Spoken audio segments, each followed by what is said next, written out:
The art of cigars. Many people you might now think of are probably in a certain kind of picture. You might think of business clubs and you might think of older men sitting there telling from back in the old days and the stories and what they've done, smoking a cigar while doing so. And I have a guest here today who does not fit into this category at all. He's the youngest tobacco and the youngest cigar specialist in the United Kingdom. Hello and welcome, Rhys Davis Hamilton. Oh, thank you so much. I'm glad to be here with you. I hope you're well. And yeah, thank you. That's a wonderful introduction. I am. Thank you very much. And I'm getting straight into the topic. When I look at from where you come from, so of course we hear by your accent, you're from Scotland. So you went to university there. How do you go from filmmaking and screenwriting to becoming the UK's youngest cigar specialist? Because that's quite a transition from film to cigars, isn't it? Yes. Well, the easiest way to answer that question is I was always very creative. I got really into photography, went to like night university when I was 16 at the Glasgow School of Art. And then once I'd finished school and reached the age of university, I thought, well, I'll go and study filmmaking and screenwriting. And cigars was always something I was into from a younger age. I won't say what age I was, but I was too young to be smoking, we'll say. And like any young person who's curious about the world and their place in it, I found something really relaxing and extraordinary about the flavor of cigars, but also what it done to me, brought my mind down, slowed me down. And then, uni was great, got a bit bored of it, and walked into my local tobacconist, which the shop that I'm running now, full picture, crazy how things work out. I walked in one day, all our staff had, called in sick or resigned, and I'd just done a shift. At that time, I was working for Odeon, which I'm sure you're familiar with. Yeah. And I never kind of looked back. And then before I knew it, I was getting wished off to Cuba with Hunters and Franco, the UK cigar importers. Mm-hmm. And I was kind of like a sponge in a swimming pool, just soaking up all this information and making some noise, if you will, in the cigar scene in Scotland, which is very small up here. But it definitely made a lot of noise, so it got me recognised. And then a year later, I was whisked down to work for Davidoff of London. And then, it kind of just happened from there. When we look into your CV, you graduated from uni in May of 2015. 1 month later, so pretty much basically graduating, and the next station is you work for Davidoff. It is not the usual step that you go from just graduated to one of the most premium brands worldwide. What was it, in your opinion, that made your approach so special that such a major global brand said, this is the person we want to have on staff? I would say it was the praises that were sung about me by my late and great friend, Nick Wing, who I met as a young man of 8. I was 18 or something. Yeah, I was just 18.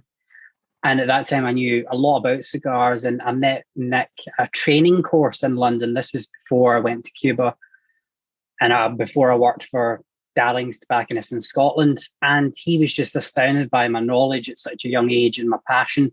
And he contacted me and said, Davidoff are looking for somebody, and I think you would be perfect. So I had a meeting with Eddie Sahakian, who is Edward's son, who is now the managing director of Davidoff of London.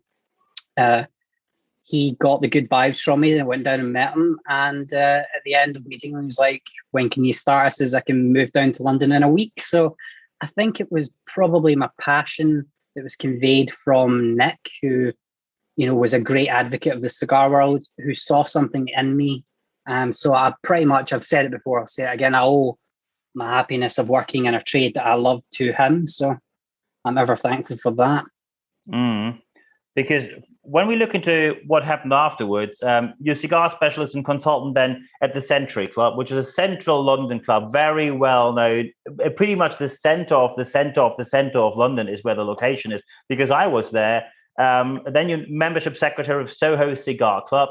So what are your goals? Because it looks like when you're now working as a general manager, it looks like at a very young age, you basically achieved everything you could have achieved, or is there anything left?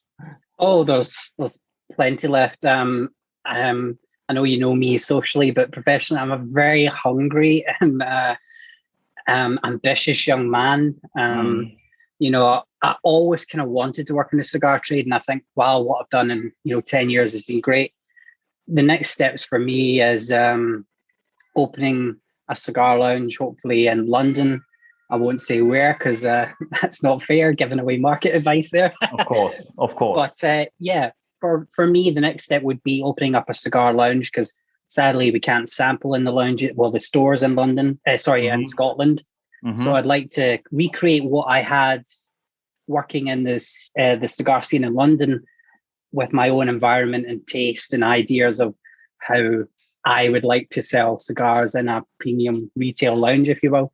That would be the next step for me. And then after that, there's obviously having my own brand and maybe importing brands that the UK don't have. So we'll wait and see what I get up to. I'm sure I won't be sitting still for too long. So when we're looking at these ideas, so first opening a cigar lounge, of course, in London, that's not too easy because we all know about real estate pricing and location and rent and everything you have to put in there. What distinguishes the usual shop where you just walk in and then have a cigar? Because many people might not be knowledgeable about that. What makes a good cigar lounge a cigar lounge? And what is your motivation running one? Because it also looks like you have to work very long hours because it's open from probably very early in the morning, or at least mornings, until late at night. Yeah, I mean, it's very much, cigar lounges are glorified retail. It is a clothing shop, if you will, that's open from, some of them are open 9 in the morning till 1 in the morning. So, there's, your staffing is crazy, but, what makes a good cigar lounge or a cigar shop, if you will, with a lounge, a premium walk-in humidor that when you walk in, it's like a kid in a candy store. Or when you take your niece or nephew or your child to a toy shop and you like Toys R Us, it's the size of Asda, but it's just toys. That for a grown-up, sometimes clients come in, and especially now the humidor that I've vamped up and made into a candy store, if you will, they look at it and they go, wow, well, saying I've not been in here in a while, it looks fantastic. And that's what makes a good cigar shop. It's not just the way it looks, the way the staff behave or dress. It's got nothing to do with things like that. It's the passion as well of the staff. So yes, it's about making the place like a grown-up toy store, but also making it almost unbelievable that they think, oh my goodness, this is fantastic. And then getting the right things, the right drinks, comfy chairs, getting the atmosphere right.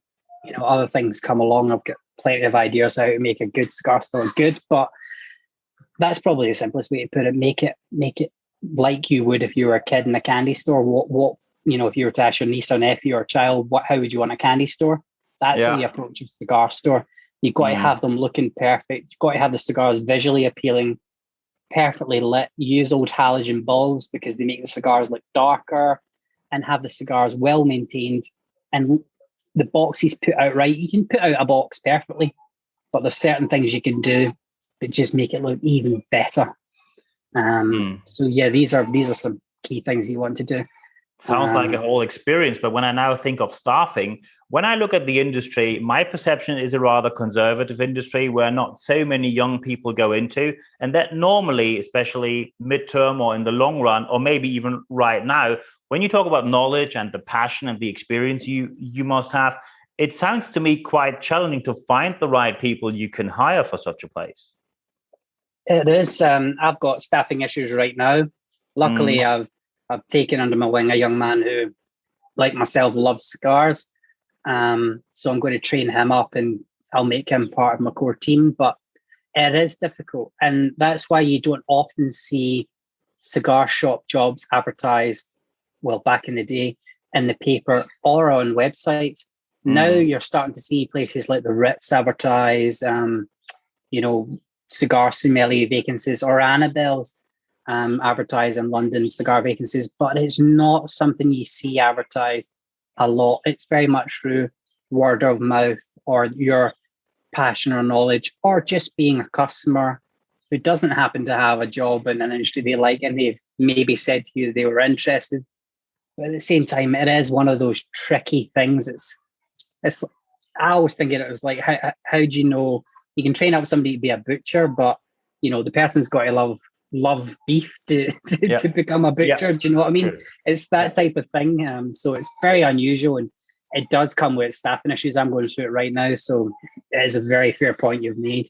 When we now, to round this interview up, some people might now listen to this and think, wow, that's an incredible level of dedication. Because when we look at the facts, between graduating from university and having the first general manager's job, it's exactly 5 years for you, which is very uncommon, because we all know that usually between having any leadership role from university to leadership role, you normally have rather 10 years, more 10 years than 5. So rounding this interview up, what would be your top 3 tips for people who have a passion for something to turn passion into a career? Well, so determination, but the determination needs to come across as genuine and heartfelt. Be sincere about, your goals. And well, I suppose that's true of a lot of industries. Also,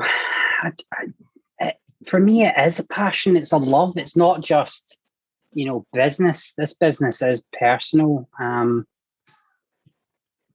It's really hard to put into words. I kind of just went out and done it. And don't get me wrong, I had a really good time doing it. London, I had a fantastic time. So I did get distracted sometimes, but I never faltered from my goal. So I think, remain true to yourself, remain true to your vision. If it is working in a cigar store or in the tobacco industry, or any industry, it's so be passionate, believe in yourself, and just don't give up. I remember reading about how to get into the cigar business, and I thought, this is impossible. And then one day, somebody says to me, would you be able to help me out here? And then that was the beginning of me jumping off the ski slope and going straight down the mountain. And to where I am now, it's kind of, it's hard to put into words. I'm struggling, as you can tell. Be passionate, be genuine, and don't be afraid to, show your cards and show that you care about the business. It's difficult for me to put it into words that maybe your listeners would understand. I don't know. But passionate, be passionate, be dedicated, and you can take no for answer, but don't give up. Don't let somebody say, no, you can't do this. My mom and dad kind of installed into me, you can do whatever you want. You just have to believe in yourself. So believe in yourself, be passionate, and don't give up. Yeah, for sure. Excellent.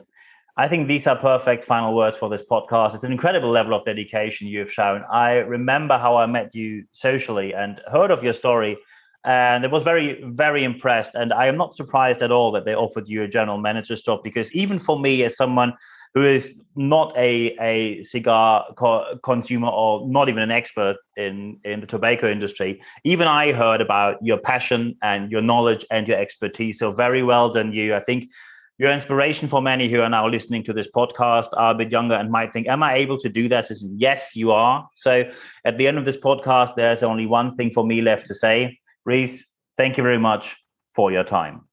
Well, thank you. And I share the words that you just said. Yeah, young people in business all around the world, don't give up, follow your dreams, and reach for the stars. That's it. Thank you so much.